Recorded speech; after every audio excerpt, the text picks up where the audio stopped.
My peer letter was called Friends' Harmful Jokes.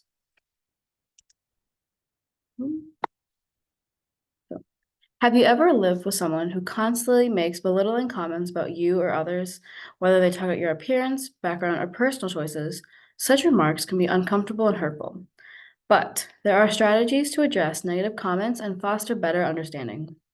Navigating hurtful remarks and differing conflicts can be tough, especially in a tense environment. Approaches like choosing the right time and place, managing emotions, and finding common ground can help resolve the conflict and create a more harmonious living situation.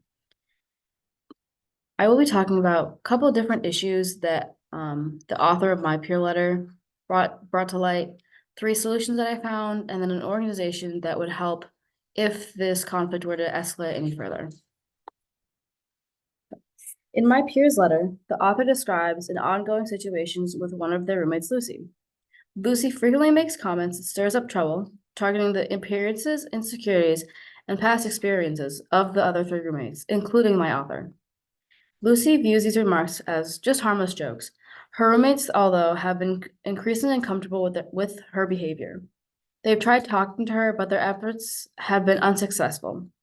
In the past, Lucy has simply responded by becoming defensive, shutting down the conversation, and claiming that her roommates are just overreacting. She does this without offering any meaningful acknowledgement of their concerns. Despite this, the roommates are still hoping to repair their relationship with Lucy. The author plans to address the issue with or without her other roommates in a more private, controlled setting in hopes that there's a change in the behavior.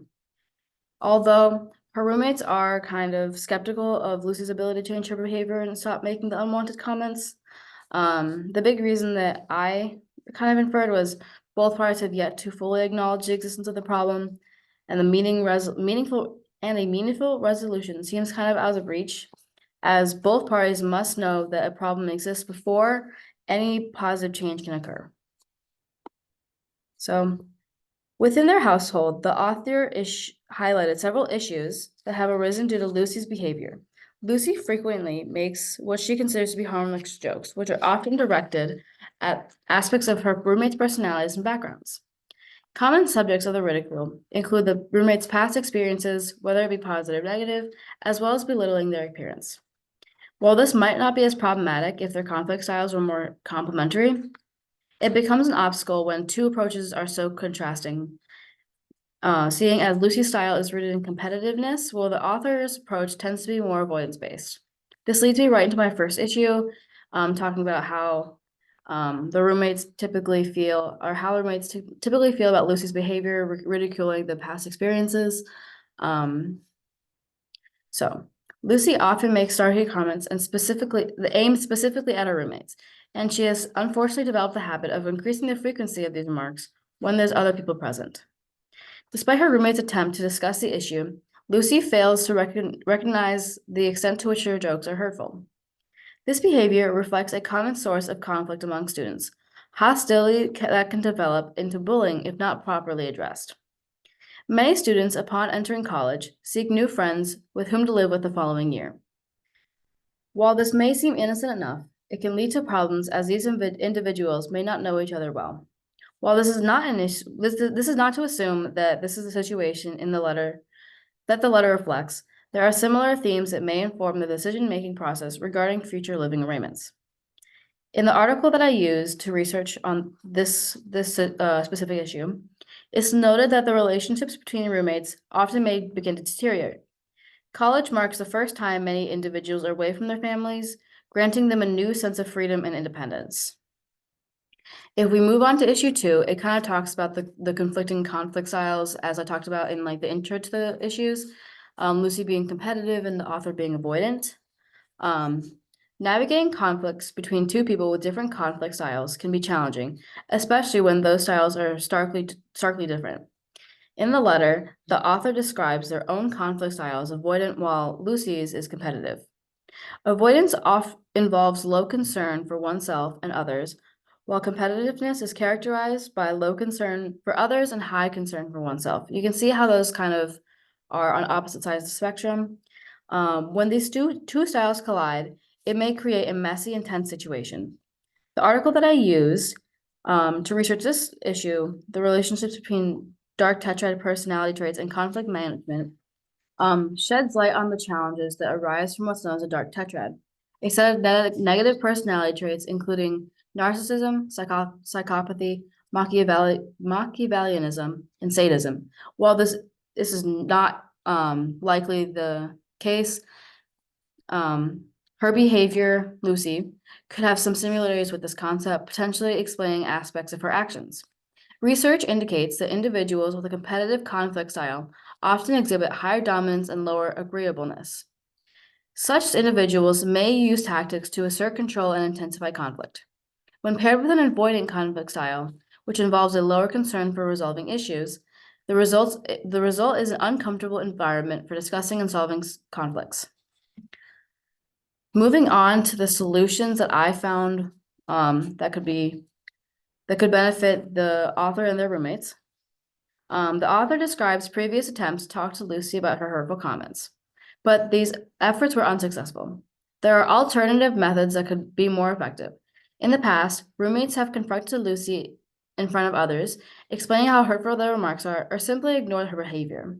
However, these strategies didn't lead to positive results, so the roommates are now looking for ways to communicate more meaningfully with Lucy. Solutions that would benefit everyone involve deeper, more personal conversations that explore the reasons behind the behavior and feelings of both sides.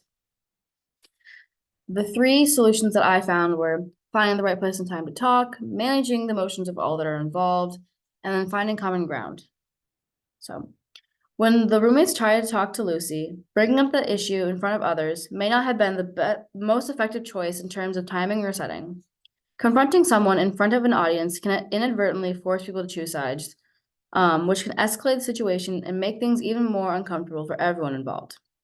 Those who are not directly involved in the issue might feel awkward or put on the spot, making them reluctant to express their thoughts and emotions. This kind of environment can quickly spiral into something unproductive, filled with tension and external distractions. Instead, finding a more relaxed and private space to address the issue could lead to a more fruitful conversation. A quieter, calmer setting would allow Lucy and her roommates to communicate more openly and clearly without the pressure of external influences. From the dynamics that were described in the letter, it seems that the relationship between Lucy and her roommates is based on low disclosure, where personal feelings and concerns are not fully expressed. However, moving to a more private and calm space would provide the opportunity to open up and gradually shift the conversation towards a more high disclosure environment, one where everyone feels safe to share their opinions or perspectives honestly without fear of judgment or confrontation. So managing emotions is another key component in resolving conflicts.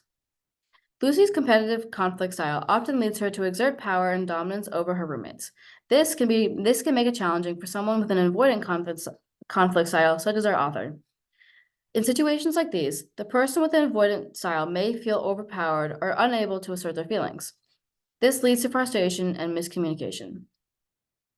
To have a productive and respectful conversation, both parties must be willing to manage their emotions, ensuring that the conversation remains focused and calm.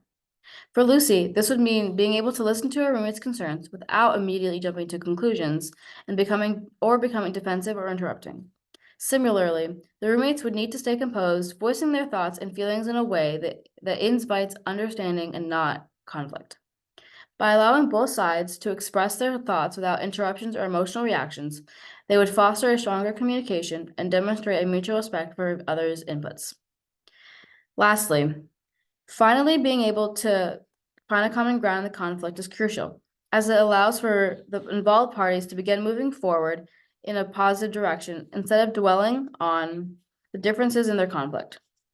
They can use these differences as a starting point for growth and mutual understanding. By acknowledging and respecting their varying approaches, they can focus on finding ways to build up rather than tear each other down. It's important to recognize that no one truly enjoys making hurtful or rude remarks, and the energy spent on such negative behaviors could be better utilized in fostering positive connections. The more conversation Lucy and her roommates have that are not filled with conflict or harsh words, the more likely they are to develop a deeper sense of respect and understanding. These constructive, open conversations could ultimately lead to a stronger, more harmonious relationship to create a living environment that's more positive and fulfilling. And then finally, the organization that I found that if need be, is the Student Conflict Resolution Center here at the U. This resource is typically for if they need outside help, and their mission is to find a way to combat the conflict that promotes finding an all-inclusive environment. So this would be a great opportunity if the conflict were to escalate, because it's on campus, so it's easily accessible for all the students. And it also directly works with student conflicts. They use a professional staff, which are called ombuds, who provide the students with a confidential and non-biased space for conflict resolution. This would be a great space for Lucy and her roommates to discuss their conflicts, as they're able to confide in a professional representative to mediate and help guide the conversation. The Student Conflict Resolution Center use what's called good conflict to allow people to better understand themselves and then apply the better understanding to the conflicts at hand. This organization would be beneficial, as the roommates would be able to attend sessions with a non-biased individual to talk and walk through the issues at hand. In conclusion, once the roommates reach a mutual understanding of the conflict, learn each other's perspectives, and develop a plan to move forward, they should be able to live and interact more smoothly. So with that being said, describing the roommates' communication climate in terms of describe the roommates' communication climate in terms of the weather. So like we did in lecture, we had an activity where we had to describe a problem in terms of weather, and that's kind of what I want you to do here. And in that description, I want you to use vocabulary from chapter 13, specifically related to communication climate.